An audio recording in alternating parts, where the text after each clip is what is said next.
Sa bawat kanto ng Pilipinas, may pusong handang magbahagi.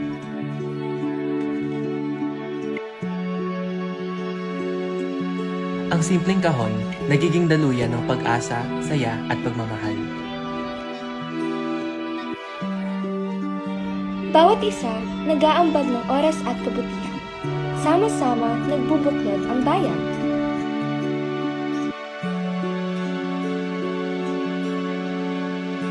Sa pagbukas ng bawat kahon, nagliliwanag ang mga ngiti at puso.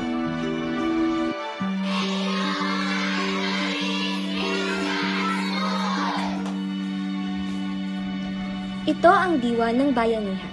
Pagtutulungan, pagmamalasakit at pag-ibig na walang kabaliw. Dahil sa bawat kahon, may pusong muling nabubuhayan ng pag-asa. Tara, makiisa sa pagbabahagi ng pagmamahal. Magpak ng kahon, magbigay ng ngiti. Show the love!